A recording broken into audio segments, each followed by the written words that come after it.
Sababu tano zinazofanya mwanamke kuchepuka pale anapokuwa hajathaminiwa na mumewe, yaani mwanamke kuchepuka na mwanaume ambaye anamthamini ilhali yupo katika ndoa. Kwa hiyo nimeweza kusogezea sababu ambazo huwa zinapelekea wanawake kujikuta wanachepuka katika ndoa zao kwa sababu ya kushindwa kuthaminiwa na mumewe katika ndoa, akawa anathaminiwa na mwanaume mwingine. Kwa hiyo ni vizuri zaidi kuweza kujua kwamba usishangae kuona mwanamke anachepuka katika ndoa kwa sababu ya kushindwa kuthaminiwa. Hizi ndizo sababu tano ambazo zinampelekea mwanamke kuweza kuchepuka. Sababu ya kwanza ni asili ya wanawake wenyewe. Ni vizuri zaidi kuweza kujua kwamba asili ya mwanamke huwa anatamani kuona anathaminiwa. Kwa hiyo anapojikuta athaminiwi katika ndoa, ikitokea mwanaume mwingine akawa anamthamini, basi anajikuta hisia zake zinatoka kwa huyo mwanaume aliyenaye katika ndoa, yaani anajikuta anampenda huyo mwanaume. Kwa hiyo hali hiyo inakuwa ni sababu mojawapo ya kuweza kuchepuka. Kwa hiyo ni vizuri zaidi kuweza kujua kwamba hii ni mojawapo ya asili ambayo mwanamke yoyote anakuwa nayo, kwamba kama yupo katika ndoa asipothaminiwa na mumewe akajikuta anathaminiwa na mwanaume mwingine, basi inakuwa ni sababu mojawapo ambayo inapelekea aweze kuchepuka.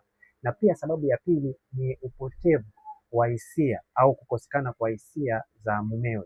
Yaani mwanamke yeyote anapokuwa katika ndoa akawa athaminiwe na mumewe, basi huwa zile hisia za kumpenda mumewe huwa zinapotea. Kwa hiyo hii inakuwa ni mojawapo ya sababu ambayo inaweza kumpelekea huyo mwanamke kuweza kuchepuka.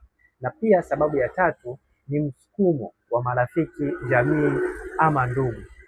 Mwanamke yeyote anaposhindwa kuthaminiwa katika ndoa, inaweza ikawa sababu ya marafiki, ndugu, jamii ama marafiki wanaomzunguka kuweza kumshawishi aweze kuchepuka. Kwa hiyo pia ni mojawapo ya sababu ambayo inaweza kapelekea mwanamke ambaye yupo katika ndoa asipothaminiwa aweze kuchepuka kutokana na msukumo wa marafiki, ndugu, jamii na watu wanaomzunguka kwa ujumla. Na pia sababu nyingine zaidi ni sababu ya kujikuta anampenda mtu ambaye anamthamini. Mwanamke anaweza akawa ampendi mwanaume, lakini kwa sababu ya kuthaminiwa na huyo mwanaume ambaye yuko naye katika ndoa, basi hujikuta ile hisia inajengeka kwa huyo mwanaume, hata kama ana sura mbaya, lakini kama atakuwa anathaminiwa na mwanaume alafu yupo kwenye ndoa na mwanaume ambaye amthamini, basi utajikuta au mwanamke atajikuta anamthamini yule ambaye anamthamini. Kwa hiyo hali inakuwa ni sababu mojawapo ya kuweza kuchepuka.